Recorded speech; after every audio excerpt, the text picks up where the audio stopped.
Bonsoir.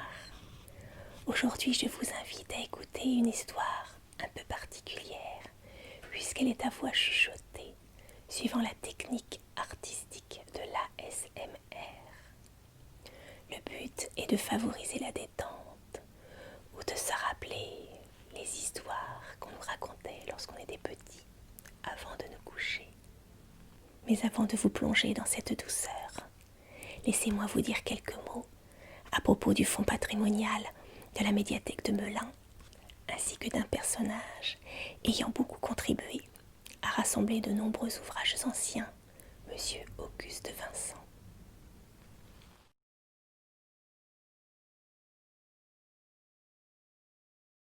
Les confiscations révolutionnaires sont à l'origine de la bibliothèque de Melun. Elles proviennent notamment des communautés religieuses de la ville et des environs, ainsi que des bibliothèques d'émigrés. De 1790 à 1795, quelques 25 000 volumes sont rassemblés et inventoriés dans la maison des frères des écoles chrétiennes, située dans le quartier Saint-Ambroise. Les destructions, les aliénations, les restitutions vont considérablement altérer ce chiffre. Le dépôt est ouvert à l'usage du public et prend le titre de Bibliothèque nationale de Melun et du département. En l'an 1802, commence réellement l'existence d'une bibliothèque publique entretenue par les deniers de la ville. Les collections sont transférées progressivement à l'hôtel de ville depuis 1799 et y demeurent jusqu'en 1967. Après un passage dans le joli hôtel particulier de la Vicomté, sur l'île Saint-Étienne, la bibliothèque migre en 2004 vers le nouveau bâtiment de l'Astrolabe, à la pointe ouest de l'île. Ce nom est choisi en référence à l'instrument d'astronomie et au fils d'Héloïse et Abélard, né en 1118, celui qui atteint les astres. Cet équipement d'un peu plus de 5000 m² regroupe la médiathèque et les archives de Melun. Le fonds local du service patrimoine comprend 5000 volumes et le fonds ancien environ 30 000, auxquels s'ajoutent des manuscrits, cartes, plans, gravures, cartes postales, photographies, lettres aux autographes et partitions. Le document le plus ancien date du XIIe siècle et le plus récent de 1940. Ainsi, au cours du XIXe siècle, des dons de l'État, de particuliers, des legs ont enrichi ces fonds, dont le fonds Vincent, qui se compose d'environ 800 volumes, et qui porte le nom de celui qui l'a rassemblé.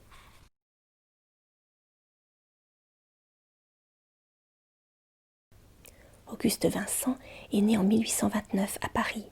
C'est un musicien, ancien élève d'Édouard Wolff. Il habite le 9e arrondissement et donne des leçons de piano. À la lecture des lettres conservées se dessine le portrait d'un homme généreux, aimé de ses élèves et apprécié de ses contemporains. Il épouse Adèle Dreux. Ensemble, ils fréquentent le milieu artistique parisien et mènent une existence de bourgeois aisés. Compositeur et bibliophile, Auguste Vincent possède une bibliothèque de littérature des XVIIIe et XIXe siècles, riche en éditions originales, ainsi que des manuscrits autographes, des ouvrages musicaux, des recueils de gravures et de dessins. Les exemplaires d'Auguste Vincent sont identifiés grâce à son ex-libris gravé.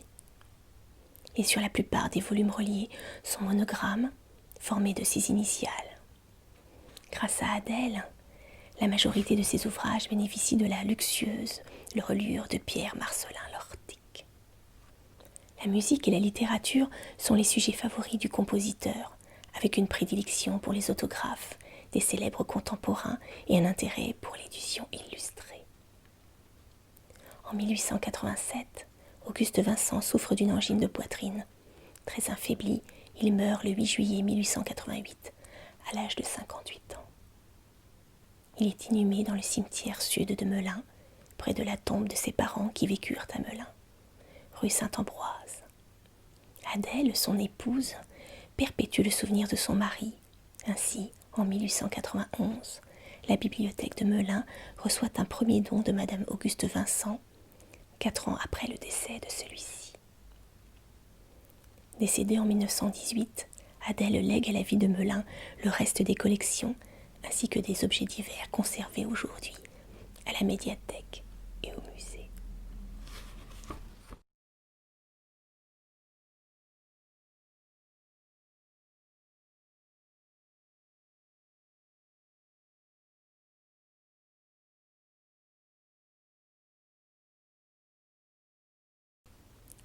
Qui es-tu?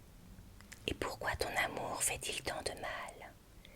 Il doit y avoir en toi quelque affreux mystère inconnu aux hommes. À coup sûr, tu n'es pas un être pétri du même limon et animé de la même vie que nous. Tu es un ange ou un démon, mais tu n'es pas une créature humaine. Pourquoi nous cacher ta nature et ton origine? Pourquoi habiter parmi nous qui ne pouvons te suffire ni te comprendre? Si tu viens de Dieu, parle et nous t'adorerons. Si tu viens de l'enfer, toi venir de l'enfer, toi si belle et si pure. Les esprits du mal ont-ils ce regard divin? Et cette voix harmonieuse et ces paroles qui élèvent l'âme et la transportent jusqu'au trône de Dieu. Et cependant, Lélia, il y a en toi quelque chose d'infernal. Ton sourire amer dément les célestes promesses de ton regard. Quelques-unes de tes paroles sont désolantes comme l'athéisme. Il y a des moments où tu ferais douter de Dieu et de toi-même. Pourquoi, Lélia, êtes-vous ainsi? Que faites-vous de votre foi? Que faites-vous de votre âme quand vous niez l'amour? Ô ciel, vous, proférez ce blasphème. Mais qui êtes-vous donc si vous pensez ce que vous dites parfois? Lélia, j'ai peur de vous. Plus je vous vois et moins je vous devine. Vous me palotez sur une mer d'inquiétudes et de doutes. Vous semblez vous faire un jeu de mes angoisses. Vous m'élevez au ciel et vous me foulez aux pieds. Vous m'emportez avec vous dans les nuées radieuses et puis vous me précipitez dans le noir chaos. Ma faible raison succombe à de telles épreuves. Épargnez-moi, Lélia. Hier, quand nous nous promenions sur la montagne, vous étiez si grande, si sublime, que j'aurais voulu m'agenouiller devant vous et baiser la trace embaumée de vos pas.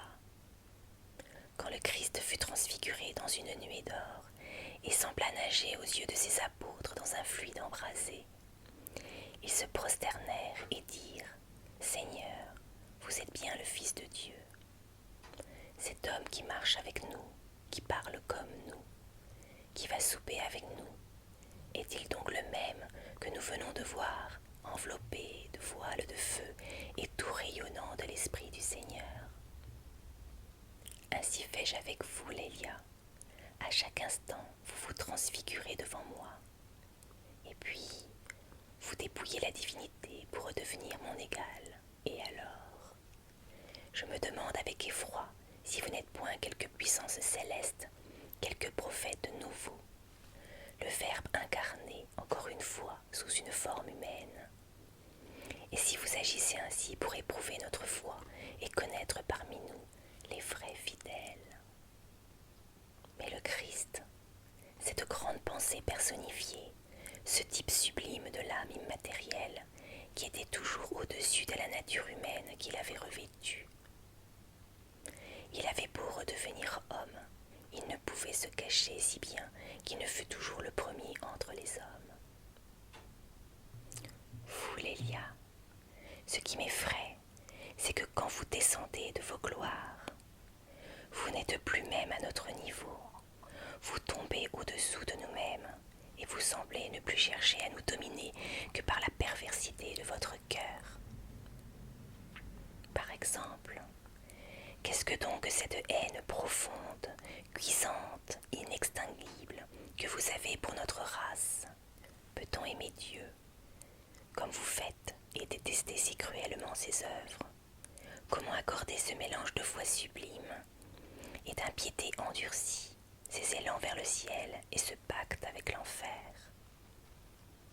Encore une fois, d'où venez-vous, Lélia? Quelle mission de salut ou de vengeance accomplissez-vous sur la terre? Hier, à l'heure où le soleil descendait derrière le glacier, noyé dans des vapeurs d'un rose bleuâtre, alors que l'air tiède d'un beau soir d'hiver glissait dans vos cheveux et que la cloche de l'église jetait ses notes mélancoliques aux échos de la vallée. Alors, Lélia, je vous le dis, vous étiez vraiment la fille du ciel. Les molles clartés du couchant venaient mourir sur vous et vous entouraient d'un reflet magique. Vos yeux, levés vers la voûte bleue où se montraient à peine quelques étoiles timides, brillaient d'un feu sacré. Moi, poète des bois et des vallées, j'écoutais le murmure mystérieux des eaux. Je regardais les ondulations moelleuses des pins faiblement agités. Je respirais le suave parfum des violettes sauvages qui, au premier jour tiède qui se présente, au premier rayon de soleil pâle qui les convie, ouvrent leurs calices d'azur sous la mousse desséchée.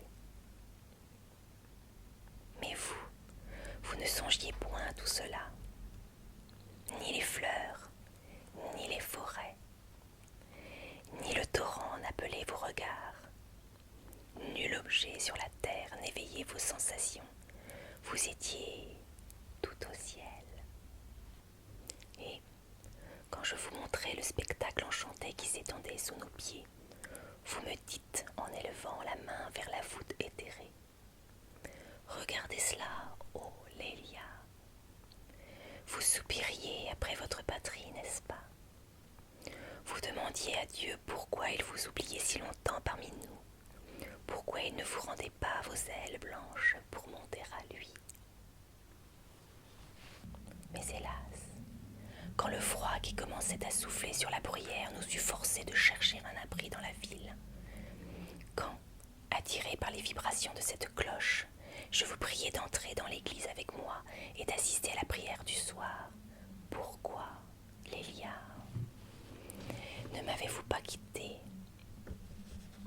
Pourquoi, vous qui pouvez certainement des choses les plus difficiles, n'avez-vous pas fait descendre d'en haut un nuage pour me voiler votre face? Hélas, pourquoi vous ai-je vu ainsi, debout, le sourcil froncé, l'air hautain, le cœur sec? Pourquoi ne vous êtes-vous pas agenouillé sur les dalles moins froides que vous?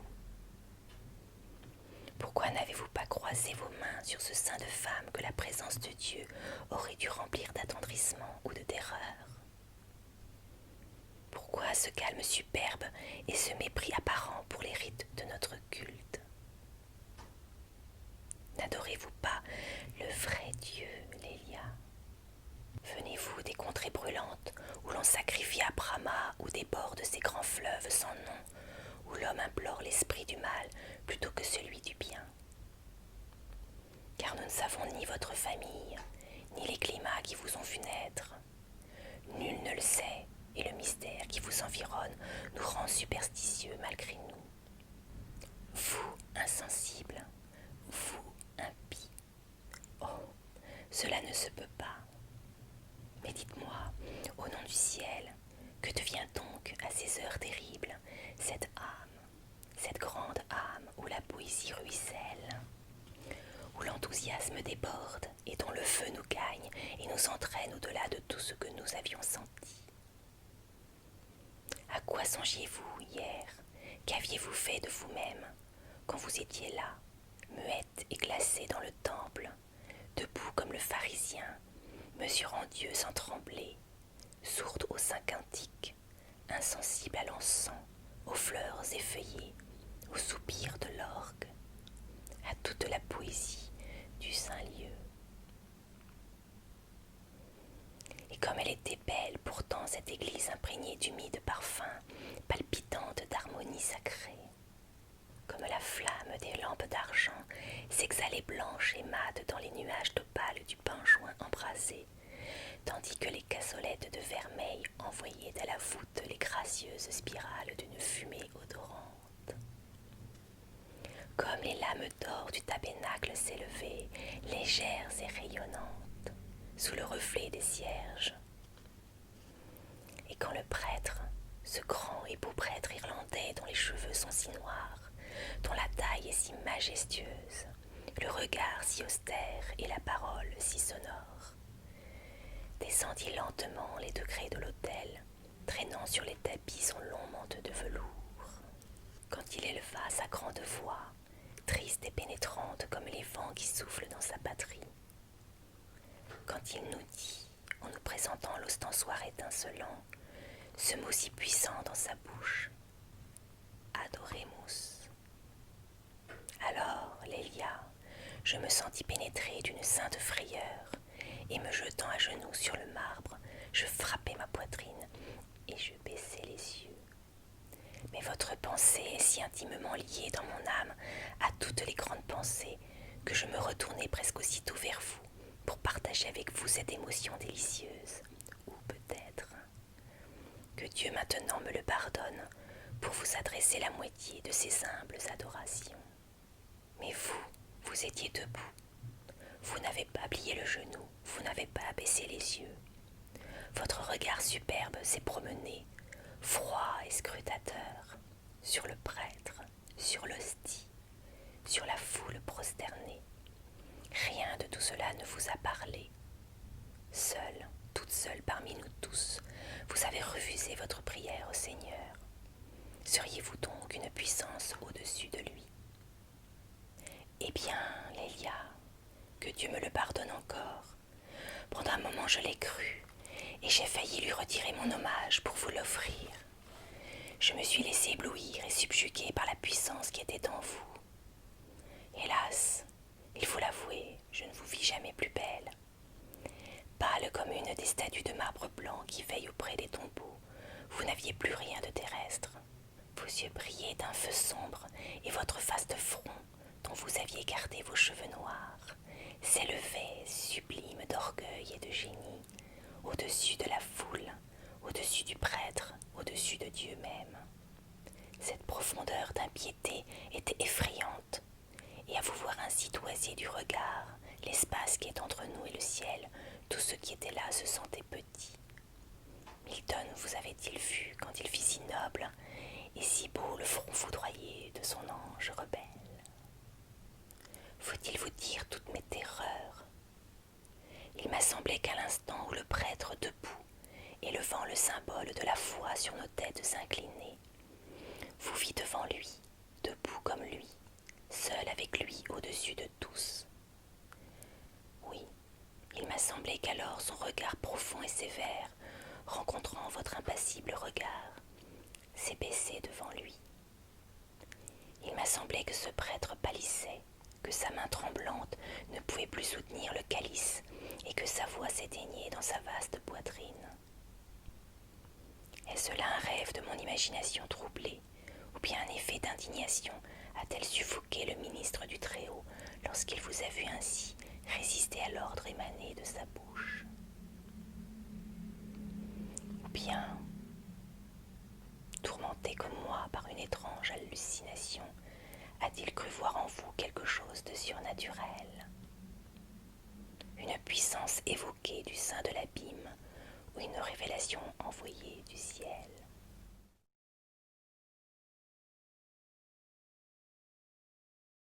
Que t'importe cela, jeune poète? Pourquoi veux-tu savoir qui je suis et d'où je viens? Je suis né comme toi dans la vallée des larmes, et tous les malheureux qui rampent sur la terre sont mes frères. Est-elle donc si grande, cette terre qu'une pensée embrasse et dont une hirondelle fait le tour dans l'espace de quelques journées?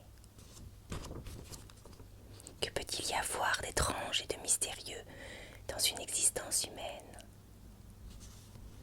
Quelle si grande influence supposez-vous à un rayon de soleil plus ou moins vertical sur nos têtes?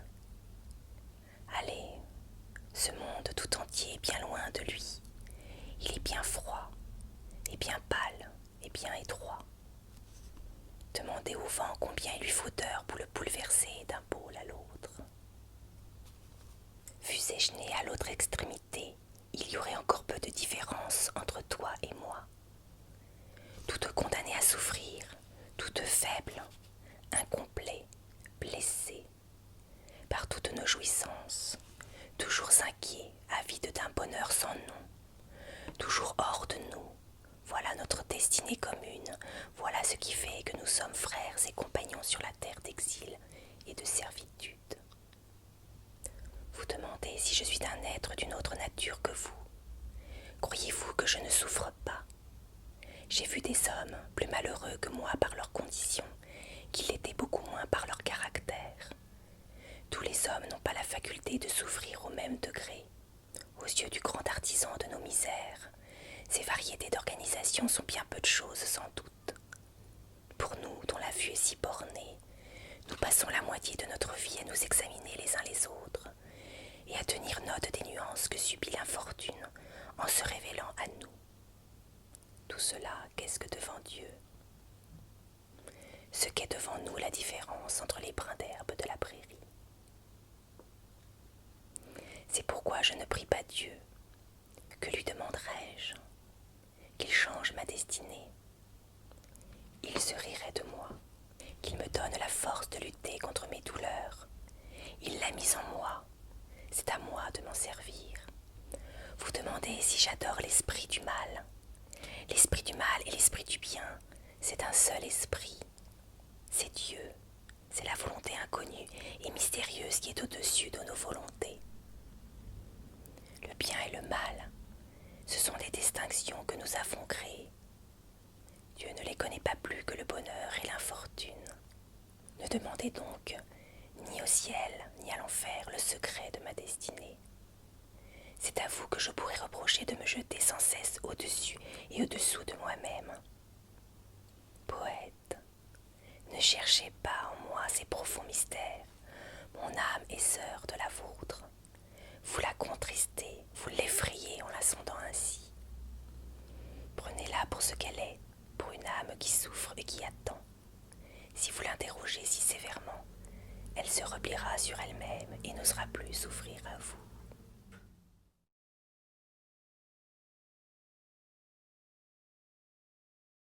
L'âpreté de mes sollicitudes pour vous, je l'ai trop franchement exprimée, Leïlia. J'ai blessé la sublime pudeur de votre âme. C'est qu'aussi, Leïlia, je suis bien malheureux. Vous croyez que je porte sur vous l'œil curieux d'un philosophe. Et vous vous trompez. Si je ne sentais pas que je vous appartiens, que désormais mon existence est invinciblement liée à la vôtre, si en un mot je ne vous aimais pas avec passion, je n'aurais pas l'audace de vous interroger. Fussiez-vous le plus remarquable sujet offert aux observations du physiologiste. Ainsi, c'est toutes ces inquiétudes que j'ai osé vous dire. Tous ceux qui vous ont vu les partagent. Ils se demandent avec étonnement si vous êtes une existence maudite ou privilégiée, s'il vous faut aimer ou vous craindre, vous accueillir ou vous repousser. Le grossier vulgaire même perd son insouciance pour s'occuper de vous. Il ne comprend pas l'expression de vos traits ni le son de votre voix, et à vous entendre les contes absurdes dont vous êtes l'objet, on voit que ce peuple est également prêt à se mettre à deux genoux sur votre passage, ou à vous conjurer comme un fléau. Les intelligences plus élevées vous observent attentivement, les unes par curiosité, les autres par sympathie. Mais aucune ne se fait comme moi une question de vie et de mort de la solution du problème. Moi seul, j'ai le droit d'être audacieux et de vous demander qui vous êtes, car je le sens intimement et cette sensation est liée à celle de mon existence. Je fais partie de vous désormais. Vous vous êtes emparé de moi, à votre insu peut-être, mais enfin me voilà asservi. Je ne m'appartiens plus, mon âme ne peut plus vivre en elle-même. Dieu et la poésie ne lui suffisent plus. Dieu et la poésie, c'est vous désormais, et sans vous, il n'y a plus de poésie. Il n'y a plus de Dieu, il n'y a plus rien. Dis-moi donc, Lélia, puisque tu veux que je te prenne pour une femme et que je te parle comme à mon égal, dis-moi si tu as la puissance d'aimer, si ton âme est de feu ou de glace, si, en me donnant à toi comme j'ai fait, j'ai traité de ma perte ou de mon salut. Car je ne le sais pas, et je ne regarde pas sans effroi la carrière inconnue où je vais te suivre. Cet avenir est enveloppé de nuages, quelquefois roses et brillants comme ceux qui montent à l'horizon au lever du soleil, quelquefois rouges et sombres comme ceux qui précèdent l'orage et recèle la foudre. Ai-je commencé la vie avec toi, ou l'ai-je quitté pour te suivre dans la mort? Ces années de calme et d'innocence qui sont derrière moi, vas-tu les faner ou les rajeunir? Ai-je connu le bonheur et vais-je le perdre, ou, ne sachant ce que c'est, vais-je le goûter? Ces années furent bien belles, bien fraîches, bien suaves.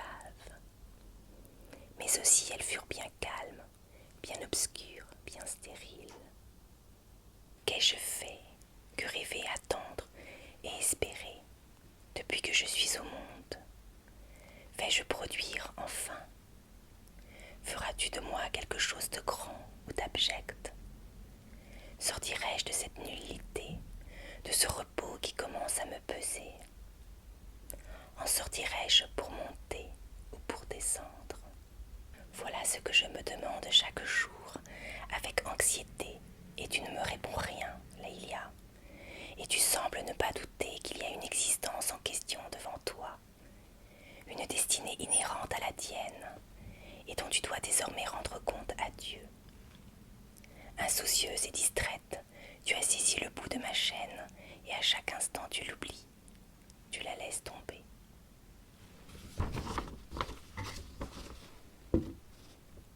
Il faut qu'à chaque instant, effrayée de me voir seule et abandonnée, je t'appelle et te force à descendre de ces régions inconnues où tu t'élances sans moi. Cruelle Lélia, que vous êtes heureuse d'avoir ainsi l'âme libre et de pouvoir rêver seule, aimer seule, vivre seule. Moi, je ne le peux plus. Je vous aime. Je n'aime que vous. Tous ces gracieux types de la beauté, tous ces anges vêtus en femmes qui passaient dans mes rêves, me jetant des baisers et des fleurs, ils sont partis. Ils ne viennent plus ni dans la veille, ni dans le sommeil. C'est vous désormais, toujours vous, que je vois pâle et calme et triste et silencieuse, à mes côtés ou dans mon ciel. Je suis bien misérable. Ma situation n'est pas ordinaire. Il ne s'agit pas seulement pour moi de savoir si je suis digne d'être aimé de vous. J'en suis à ne pas savoir si vous êtes capable d'aimer un homme. Et je ne trace ce mot qu'avec effort, tant il est horrible. Je crois que non. Oh, Lélia, cette fois répondrez-vous. À présent, je frémis de vous avoir interrogé. Demain, j'aurais pu vivre encore de doutes et de chimères. Demain, peut-être, il ne me restera rien à craindre ni à espérer.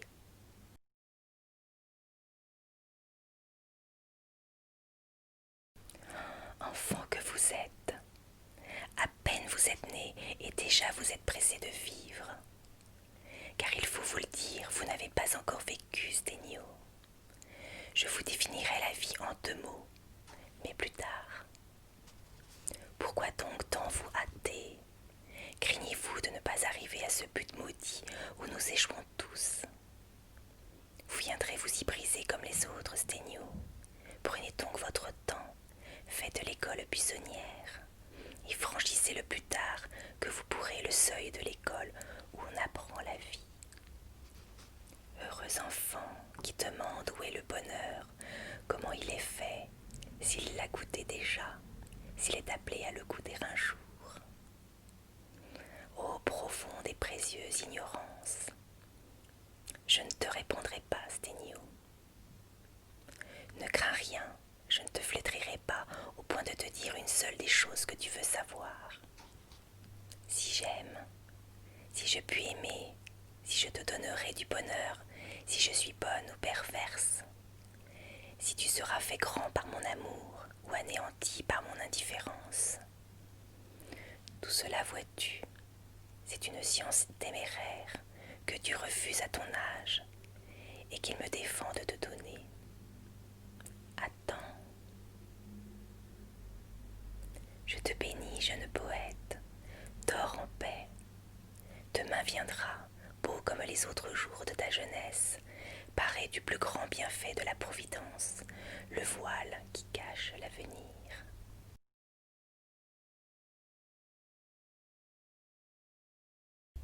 Voilà comme vous me répondez toujours. Eh bien, votre silence me fait pressentir de telles douleurs que je suis réduit à vous remercier de votre silence. Pourtant, cet état d'ignorance que vous croyez si doux, il est affreux, Lélia. Vous le traitez avec une dédaigneuse légèreté. C'est que vous ne le connaissez pas. Votre enfance a pu s'écouler comme la mienne, mais la première passion qui s'alluma dans votre sein n'y fut pas en lutte, j'imagine, avec les angoisses qui sont en moi. Sans doute vous fûtes aimé avant d'aimer vous-même. Votre cœur, ce trésor que j'implorerais encore à genoux. Si j'étais roi de la terre, votre cœur fut ardemment appelé par un autre cœur. Vous ne connûtes pas les tourments de la jalousie et de la crainte. L'amour vous attendait, le bonheur s'élançait vers vous, et il vous a suffi de consentir à être heureuse, à être aimée. Non, vous ne savez pas ce que je souffre. Sans cela, vous en auriez pitié, car enfin vous êtes bonne, vos actions le prouvent en dépit de vos paroles qui le nient. Je vous ai vu adoucir de vulgaires souffrances, je vous ai vu pratiquer la charité de l'Évangile avec votre méchant sourire sur les lèvres. Nourrir et vêtir celui qui était nu et affamé, tout en affichant un odieux scepticisme.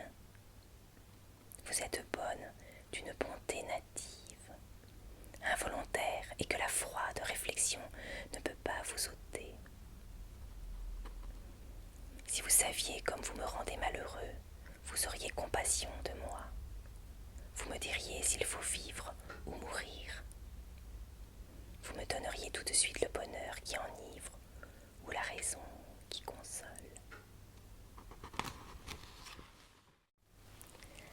Ainsi s'achève cette lecture chuchotée. J'espère qu'elle vous a plu et qu'elle vous a détendu. Bonne soirée.